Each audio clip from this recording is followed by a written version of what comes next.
네, 더부자 플러스 이번 주제는 자사주를 고발합니다입니다. 자사주를 좀 얘기를 해보려고 그래요. 자사주가 생각보다 기업의 가치에 미치는 영향, 그리고 주주 가치에 미치는 영향들이 굉장히 큰 걸로 나타나는데, 의외로 자사주에 대한 중요성을 주주분들, 투자자분들이 인식하고 있지 못하는 것 같아서 자사주가 대체 뭐가 문제고 어떤 방향으로 가야 주주들이 이익을 보는지에 대해서 한번 얘기를 해보려고 합니다. 일단 자사주를 얘기하려면 자사주가 뭔지를 알아야겠죠? 자사주라는 게 말 그대로 자기 회사 주식, 그러니까 회사가 자기 회사 주식을 사서 들고 있는 걸 말하는데, 자기 회사 주식을 회사 돈으로 주식을 사서 들고 있다 보니까 이게 어떻게 보면 회사 전체의 돈, 그러니까 전체 주주의 돈이잖아요. 그러다 보니까 자사주에는 의결권은 없습니다. 왜냐하면 전체 주주의 돈으로 샀는데 주주총회에서 특정 주주의 편을 들게 되면 그건 안 된다 라고 해서 자사주에는 의결권은 없지만, 어쨌든 한국에서는 회사가 자사주를 들고 있을 수 있는 건데, 미국 같은 경우를 보면 주마다 좀 다르기는 한데, 어떤 주는 자사주를 사면 무조건 소각을 해야 되거나, 아니면 회사가 자사주를 가지고 있다고 하더라도 그 효력을 전혀 인정을 하지 않습니다. 그러니까 이를테면 회사가 가지고 있는 자사주를 시장에서 팔려고 한다. 그러면 마치 새로운 주식을 발행한 것과 똑같게 보고 신주 발행 절차를 다 거쳐야 되는 거예요. 그러다 보니까 미국에서는 회사가 자사주를 가지고 있지 못하거나 혹은 가지고 있어도 의미가 없어서 모두 다 소각해버리는 이런 일들이 많은데, 미국과 다르게 우리나라를 보면 자사주를 살 때 이거 소각하겠습니다 혹은 소각 예정입니다 라고 취득한 자사주가 전체의 10%밖에 안 된다고 하더라고요. 그러니까 나머지는 소각이 아니라 뭔가 다른 일을 하고 있다라는 거죠, 한국에서는. 그래서 미국과 한국이 좀 이렇게 차이점이 있다. 자사주를 산다는 행위 자체가 소각을 전제로 해서 산다라고 미국은 되어 있는데, 네. 한국 같은 경우는 자사주를 사는 이유가 10%만 소각이고 나머지 90%는 뭔지 모르겠지만 다른 용도로 쓴다. 뭔가 다른 일을 자사주로 하려고 하고 있다라는 겁니다. 자사주를 이제 영어로 얘기를 하게 되면 트레저리 스탁이라고 이제 얘기를 하죠. 근데 보물 이제 주식. 네, 정말 네. 말 그대로 보물처럼 이렇게 꽁꽁 잘 보관을 해서 소중한 곳에 써야 되는데, 근데 우리나라에서 뭐 그런 개념은 아닌 것 같아요. 뭔가 잘 킵해놨다가 내가 필요할 때 나의 이익에 맞게 쓰는 그런 느낌이랄까? 우리나라에서 자사주를 기업들이 활용하는 방식 뭐 한 3가지 정도 생각을 해볼 수 있을 것 같아요. 일단 첫 번째로는 백기사한테 넘긴다. 수지 기자 말대로 이제 자사주는 의결권이 평소에는 없죠. 근데 이제 이게 다른 사람한테 팔았을 때는 의결권이 이제 되살아나잖아요. 네. 그래서 이제 좀 경영권 분쟁 문제가 생겼다거나 할 때 이런 자사주를 방어 목적에서 이제 활용하는 경우가 하나 좀 있는 것 같고, 두 번째는 정말 충실하게 차익 수단 실현으로도 좀 활용을 하시는 것 같아요. 생각해보면은 한 3년 전에 이제 코로나 때문에 주가 팍 떨어졌을 때 제가 몇 달 사이에 보니까 자사주 매입 공시가 한 500~600건이 이제 쏟아졌더라고요. 그때 이제 내건 목적 다 이제 주주 가치 제고, 이제 주가 부양, 이제 좋은 말, 좋은 말. 공시에는 이제 좋게 써 있었는데, 또 나중에 보면은 이제 주가가 좀 오르니까 그냥 팔아서 지금 목돈 쥐어가는 분들 참 많이 볼 수 있었던 것 같습니다, 제 기억에. 그리고 또 작년에 이제 우크라이나 전쟁 터졌을 때 주가가 막 뛴 업종들이 있잖아요. 뭐 수산, 곡물, 뭐 시멘트 이런 것들이 자사주 매도 타이밍으로 활용하신 것들도 꽤 있었던 것 같습니다. 원래 이제 본인들이 공시를 했던, 약속했던 주주가치 제고에 좀 맞았나? 저는 좀 잘 모르겠어요. 주주가치 제고 맞긴 한데요. 회사가 차익을 실현했으면 기업이 이익을 냈으니까. 하지만 이 소액주주들이 애초에 기대했던 뭐 그거랑은 좀 결이 다르지 않을까요? 좀 세 번째는 또 이제 인적 분할할 때 이런 지배력 강화하는 수단으로 활용되는 거, 이게 이제 우리가 오늘 좀 많이 얘기를 더 할 것 같은데, 인적 분할 뭐 다들 아시겠지만 이제 회사를 떼어내면서 기존 주주들한테 기존 지분율대로 똑같이 이제 주식을 나눠주는 거잖아요. 이렇게 했을 때 인적 분할을 하면서 자사주를 매개로 활용을 해서 대주주가 자신의 영향력을 유지하거나 이제 강화하는 게 이제 가능해지는 거죠. 자사주를 인적 분할에 쓰는 거는 언론에서도 많이 다루고 이게 문제라고 하는데, 그게 왜 문제인지 모르는 사람들이 많은 것 같아요. 이제 간단히 설명을 한번 해보면, 기업이 하나가 이렇게 있었는데 이걸 인적 분할, 동일한 비율대로 2개의 회사대로 만들어버리면 이렇게 2개가 만들어지잖아요. 그러면 원래 이 회사는 자기 회사 자사주를 갖고 있었던 게 자사주가 2개가 되는 거예요. 자기 것도 있고 얘 것도 있고. 2개로 떨어져 있는 회사가, A라는 회사가 있고 B라는 회사가 있으면 A가 B를 갖고 있는 주식, 그러니까 원래 자사주였는데 이 주식이 의결권이 되살아나면서 주식으로 이제 보유하게 되니까 이제 종속관계가 되는 거죠. 이 A 회사가 B 회사의 모회사가 되고 자회사가 되고, 이걸 이제 자사주의 마법이라고 흔히들 얘기를 많이 하는데, 사실 마법이라기보다는 꼼수에 가까운 것 같은 게, 이렇게 되면 결국에는 이 A라는 회사의 최대 주주, B라는 회사의 최대 주주, 원래는 같은 회사였으니까 이 최대 주주가 가장 좋은 이득을 얻거든요. 나머지 주주들은 뭐가 좋냐? 좋은 게 없어, 사실은요. 인적 분할하는 주된 이유는 사업회사와 지주사로 전환할 때 이렇게 쓰는데 지주사를 결국 갖고 있으면 모기업이 되고 이 모기업이 자회사를 갖게 되니까 이런 지배구조를 확장하는 수단으로 그래서 자기가 원래 지분이 예를 들면 20%가 있는데 교환하고 뭐 왔다리 갔다리 하다가 40%가 되고 뭐 이런 식이 되잖아요. 그래서 인적 분할은 어떻게 보면 대주주를 제외하고 나머지 주주들한테는 별로 그렇게 좋은 건 아니에요, 사실. 오히려 자기 지분율이 조금 더 줄어드는 효과까지 있을 것 같아요. 대주주를 제외한 다른 주주들은. 네. 자본시장연구원 제가 리포트를 한번 찾아보니까 2000년 이후에 한 20년치 이제 인적 분할 사례들을 분석을 해봤는데 인적 분할을 하고 나서 외부 주주들의 보유 비중이 한 6%포인트가 줄어들고 존속 회사에서 지배 주주들의 지분율이 한 15%포인트가 쫙 올라간다는 결과가 있더라고요. 말이 좀 어렵다. 무슨 예. 말이에요, 이게? 그러니까 이게 결국은 기존 지배 주주들한테 이득이 되는 방향의 부의 왜곡이 아닌가. 또 이렇게 소액주주 권리 침해 아닌가 이런 얘기까지 나오는 게 뭐 그렇게 뭐 무리는 아니라는 생각도 듭니다. 자사주를 샀다 팔았다 그게 뭐가 문제냐 이렇게 생각할 수도 있을 것 같아요. 사실 한번 생각을 해보면 그거 진짜 문제인 것 같은 게 자사주를 사는 행위, 파는 행위는 결국에는 경영진이 결정을 하겠죠. 경영진은 누가 세웠냐면 주주들이 세웠죠. 그러면 주주들의 이익에 부합하게 경영진이 결정을 하고 판단을 해야 되는데 자사주를 살 때는 별로 문제가 없어요. 예를 들면 자사주를 100만 주를 사기로 했다. 그래 그거는 뭐 그럴 수 있겠다. 좋죠. 근데 자사주를 팔 때가 문제인데 경영진은 자기 회사니까 자기 회사의 내용을 다 알고 있잖아요. 실적도 알고 있고 실적을 어떻게 처리할지에 대한 결정권까지 갖고 있는 회사이고 그리고 내부자 정보를 다 갖고 있잖아요. 공급 계약이 체결되거나 호재든 악재든 일반 주주들 혹은 일반 투자자들과 완전히 불공정 게임을 하고 있는 거지. 언제 사야 되고 언제 팔아야 될지 타이밍을 매크로한 관점에서 보는 것보다는 이제 회사 내부적 관점에서 봤을 때 가장 정확하게 타이밍을 잴 수 있는 게 바로 내부자들이고 그 내부자들 경영자들은 결국에는 대주주의 이익에 부합한 행동을 하기 위해서 그렇게 자사주를 샀다 팔았다 하는 경우가 많고 그리고 또 하나는 이제 자사주라는 거를 어떻게 활용하는지에 대한 문제가 매매뿐만 있는 것이 아니라 대주주 스스로 그 자사주를 활용하게 하거든요. 3월 달에 어떤 일이 있었냐면 한샘의 최대 주주는 IMM이라는 사모펀드예요. 2021년 9월에 경영권을 취득했고 25% 정도 되는 지분을 주당 22만 원이 조금 넘는 가격에 취득을 했는데 회사를 인수하면서 자기 돈으로 인수한 것이 아니라 상당 부분은 대출이나 남의 돈으로 인수를 했는데 남의 돈을 쓸 때는 담보가 필요하잖아요. 그 담보가 바로 한샘 주식이었어요. 조창걸 회장의 지분을 사오면서 이 사모펀드는 25%의 지분을 담보로 대출을 받았는데 문제가 뭐냐면 22만 원이라는 높은 가격에 샀는데 이게 주가가 계속 떨어져서 지금 한 4, 5만 원 하거든요. 주가가 뭐 4분의 1토 막 이렇게 나니까 담보 가치가 줄어드니까 금융권에서 야 이거 담보 가치 떨어졌으니까 채워 넣어라 담보를. 그래서 주식을 사야 되는 상황이 발생한 거예요. 추가 담보를 요구하니까 지분을 추가로 취득해야 되는 이유가 생겼고 어떻게 사야 될까 이렇게 봤더니 시장에서 자기가 직접 사버리면 주가가 금방 올라가 버리잖아요. 그러니까 자사주를 일단 사게 만들어 회사가 산 자사주를 자기들이 사가는 거야. IMM 최대 주주가. 근데 회사가 취득한 취득 단가는 주당 7만 7천 원이었거든요. 근데 이거를 IMM은 얼마에 사갔냐? 5만 5천 원 사가요. 더 싸게 사는 왜냐하면 주가가 계속 떨어졌기 때문에 IMM 입장에서는 법적으로 문제가 없고 그 당시 주가가 더 떨어졌기 때문에 이것은 공정한 가격으로 이루어진 매매였다라고 주장은 하지만 일반 주주들 입장에서 봤을 때는 저게 말이 되냐. 비싸게 사서 더 싸게 넘긴 거잖아요. 22,000원의 주당 차익이 있었고 그것을 이제 주식수로 곱해보면 대략 400억 원 정도의 이득을 본 것이거든요. 그러면 그게 과연 정당한 자사주의 처리 방법이냐. 시장에서 파는 것도 문제지만 이렇게 최대 주주가 자사주를 직접 사는 게 이거 말이 안 되죠. 개별적으로 보면 다 말이 된다고 생각해요. 한샘이 자사주를 살 수도 있고 IMM이 자사주를 또 사올 수도 있겠지만 IMM이 주식을 취득할 만한 동기가 없었다면 한샘이 자사주를 샀을까?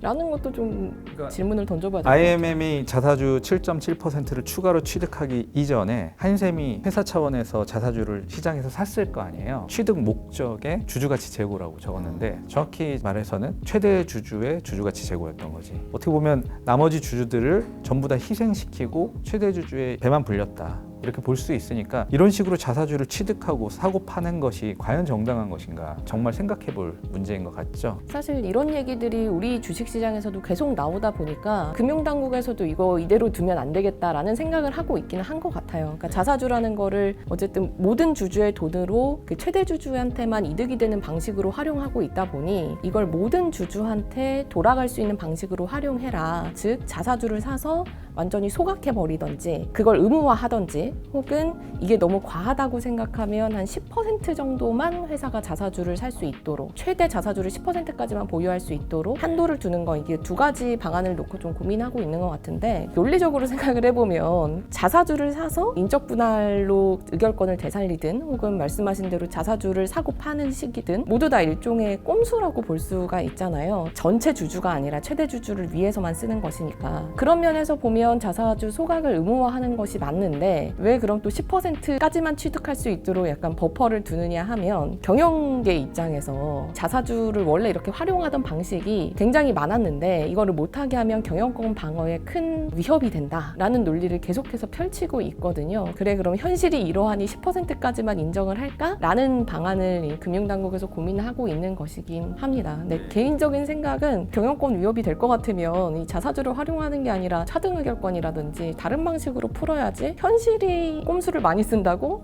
꼼수를 조금이라도 용인해 달라라고 하는 건 조금 이해가 안 되는 것 같아요. 자사주를 실제로 많이 들고 있는 회사들을 보면 경영권의 위협을 느낀 회사들이 많이 있더라고요. 예를 들면 롯데지주 같은 경우 자사주가 비율이 32.5%예요. 32.5%면 100주가 있으면 32주는 자기가 들고 있는 거니까 사실상 유통되는 주식이 얼마 안 되는 거고 그나마도 대주주가 일부 들고 있고 하니까 유통이 거의 안 되는 주식이라 볼 수 있죠. 롯데지주는 많이들 아시겠지만 지금 신동민 회장과 형이었던 신동주 회장이 지금까지도 사실상 경영권 분쟁을 하고 있고요. 아직도 안 끝났나요? 일본에서 주총이 매년 열리는데 일본 롯데 주총에서 지금도 주주 제한을 하고 계시더라고요. 신동주 회장. 그리고 SK가 24.5%의 자사주를 보유하고 있는데 SK 같은 경우도 유명한 소보린 사태 2003년도에 소보린이라는 펀드가 최태원 회장의 경영권을 공격한 적이 있었고 KTNG가 한 15% 갖고 있는데 뭐 여기도 계속 얘기가 나오는 데들이고 그 회사들은 자사주를 어떻게 보면 보험용으로 자기가 갖고 있다가 언제든 백기사나 다른 곳으로 활용할 수 있게 갖고 있다 이렇게 해석이 되잖아요. 잘 생각해 보면 자사주를 미국처럼 들고 있다가 소각한다. 이게 또 소각을 또 잘 얘기해야 되더라고요. 이게 소각을 제가 언제 한번 불태웠다 얘기했더니 시청자분께서 소각은 태웠다는 그 한자가 다르다. 네, 없애버렸다. 이해하기 쉬우시라고 그렇게 말씀드렸을 뿐. 네, 맞습니다. 모르지 않았어요, 제가. 아까 자사주 얘기를 쭉 듣다 보니까 그럼 문제가 있네. 그럼 한 10% 캡을 진짜 만들어야겠네라고 잠깐 동의를 하려고 했지만 또 한편으로는 이 문제를 풀려면 기업들이 또 요구하는 경영권 방어에 대한 대안도 마련을 해줘야 되고 차등 의결권이나 뭐 이런 것들은 사실은 전면 확대하는 게 쉬운 건 아니잖아요. 단박에 어떻게 푸는 게 복잡한 얘기다 하는 생각도 드네요. 제가 아까 했던 말씀을 마저 드리면 예를 들면 롯데지주 같은 경우 30% 이상의 자사주를 소각을 하면 그럼 가장 이득이 되는 게 누굴까 생각하면 바로 신동빈 회장이에요. 주식 수가 30%나 없어지는 거잖아요. 그럼 30%만큼의 자기 지분이 더 생기는 거거든요. 예를 들면 100주가 있다가 이해하기 쉽게 50주로 줄었다고 해볼게요. 50%를 줄이면 100주 중에 10주를 갖고 있었던 주주는 100주에 있을 때는 10%의 지분이 있지만 50주만 있을 때는 20%의 지분을 확보하는 것이니까 자사주 소각은 결국에는 자기의 지분을 올리는 효과가 있거든요. 내 지분도 올리고 남의 지분도 올려주는 방식으로 해서 다 같이 윈윈하는 것이 바람직한 방향인 것이지 경영권 위협이 있으니까 언제든 넘길 수 있도록 자사주를 활용하고 있을게 이런 식으로 하는 거는 지금 경영하고는 맞지 않는 것 같아요. 자사주를 백기사로 이렇게 해서 뭐 처분하고 이런 것들도 이제 쉽지 않아진 것들이 일반 주주들도 가만히 있지 않거든요. 한샘도 지금 주주들이 대주주를 상대로 소송도 제기하고 문제 제기를 굉장히 많이 하고 있고 실제로 언론에서도 지금 많이 얘기가 되고 있기 때문에 과거처럼 그렇게 자사주를 마음대로 활용하기는 어려운 상황입니다. 자사주 소각을 의무화한다라는 이야기가 물밑에서 계속 나오다 보니까 어디 분석해 놓은 걸 보면 우리나라가 워낙 대기업들도 마찬가지고 자사주를 많이 가지고 있잖아요. 들고 있는 것을 바로 처분하지 못해도 3년 안에 모든 자사주를 기업들이 없애버린다라고 하면 이익이 변하지 않아도 자사주를 소각하는 것만으로도 주가가 40%는 오를 수 있다. 이런 분석 결과도 있더라고요. 그거 바꾸면 한 4천 뚫는 거예요. 그렇죠. 갑자기. 왜냐면 그러니까 이익이 똑같다고 하더라도 똑같이 100만 원을 버는데 주식이 100개였으면 한 주당 10,000원을 번 건데 갑자기 주식을 절반으로 줄여버리면 한 주당 2만 원을 버는 주식이 돼버리는 거잖아요. 그러다 보니까 갑자기 굉장히 매력적인 주식이 되네?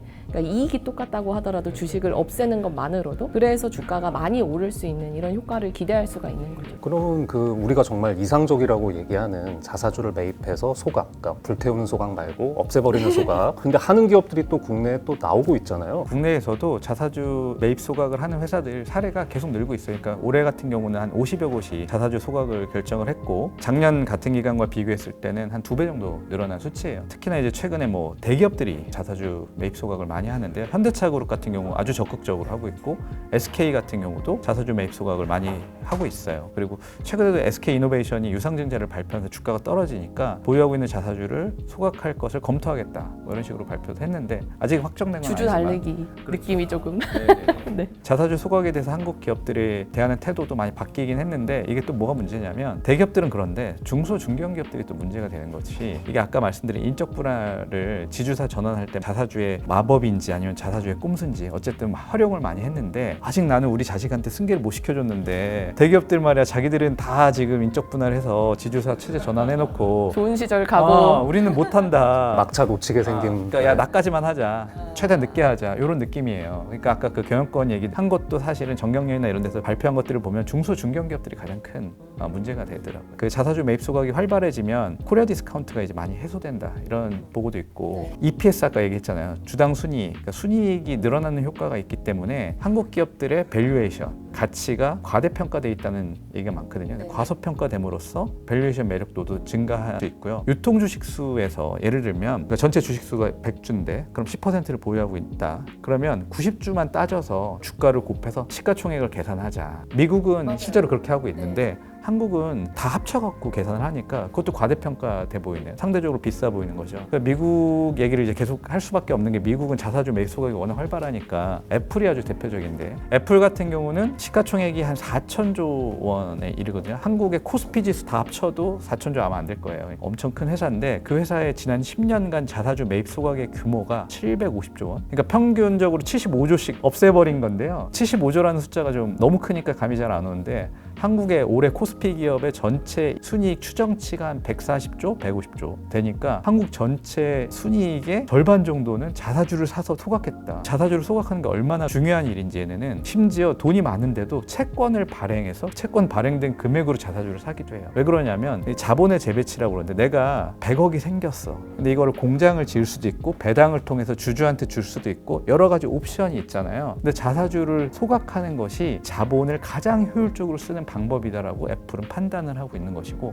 상당수 미국 기업들이 그렇게 지금 하고 있거든요. 그럴 수 있을 것 같아요. 왜냐하면 주주들한테 돌려주는 방법은 여러 가지가 있지만 배당을 통해서 돌려줄 경우에는 세금을 떼잖아요. 세금을 또 대주주는 막 50% 가까이 떼니까. 네. 그런데 이제 자사주를 소각하면 그것만으로도 주가가 오르는 효과가 있기 때문에 훨씬 더 주주 입장에서 보면 효율적인 주주 환원 정책이라고 볼 수 있을 것 같아요. 맞아요. 그 배당 같은 경우는 배당하게 되면 일반 주주 같은 경우는 세금이 그렇게 많지는 않은데 대주주는 세금이 너무 많거든요. 지금 한국 같은 경우는 진짜 50% 가까이 되니까 그러니까 배당으로 받는 것보다 주가가 올라서 받는 게 좋은데 문제는 그 대주주라는 분들이 지금 당장 주가가 오른다고 나한테 현금으로 쥐는 건 아니잖아요. 아까 한샘처럼 한샘의 최대 주주는 팔 때 주가가 올랐어야 되니까 좋겠지만 일반 대주주 입장에서는 뭐 내가 지금 당장 주가 올라도 이득을 보는 게 없는데 뭐하러 내가 자사주를 소각해서 주가를 부양해 주냐라는 인식들이 있는 것 같아요. 근데 기업이 존재하는 이유가 이익을 많이 내기 위해서도 있고 여러 가지 있지만 결국에는 시장 경제 체제에서는 주주 자본주의, 그래서 주주들의 이익을 대변하는 거기 때문에 주주의 가치가 올라가는 것이 기업의 존속 가치에도 영향을 미치는 것이거든요. 그런 것들을 보다 좀 적극적으로 활용하고 증시라는 것이 자본을 조달하는 기능이 있잖아요. 은행 대출을 받아서 돈을 조달할 수도 있지만 유상증자를 한다든지 뭐 시비를 발행한다든지 할 때도 주가가 높으면 당연히 이득이 될 겁니다. 그러니까 길게 저희 얘기했지만 결론은 이건 것 같아요. 아니 개 돈 모았으면 그거 개 원들을 다 위에서 써야지 왜 개주만 위에서 쓰냐. 자사주 그렇게 쓰지 말아라 라고 하는 게 저희가 오늘 길게 얘기했지만 그것들을 기업들한테 요구할 수 있어야 되는 것 같아요. 심지어 중국 증시조차도요. 중국 기업들도 자사주 매입 소각을 굉장히 적극적으로 하고 있어요. 정부에서 주주가치 제고를 위해서 너네들이 노력하라라고 지금 하고 있고 일본 같은 경우는 주주가치 제고를 제대로 못하는 기업들이 있으면 금융당국에서 불러서 너네 왜 이렇게 주주가치 제고가 안 되냐라고 소명까지 해야 된다고 하니까요. 한국도 보다 좀 적극적으로 주주가치 제고를 위해서 자사주를 활용했으면 좋겠습니다. 최근에 뭐 일본 증시 정말 잘 나가는데 이 거래소가 주가 부양, 또 주주가치 제고 적극적으로 하기 위해서 상장사들을 적극적으로 많이 이렇게 움직이게 했잖아요. 좀 우리도 뭔가 움직임이 좀 있었으면 좋겠습니다. 우리나라가 또 한 번 트렌드가 형성이 되면 빠르게 바뀌는 게 특징이니까 조만간 확실히 바뀔 거라고 저는 믿습니다. 네.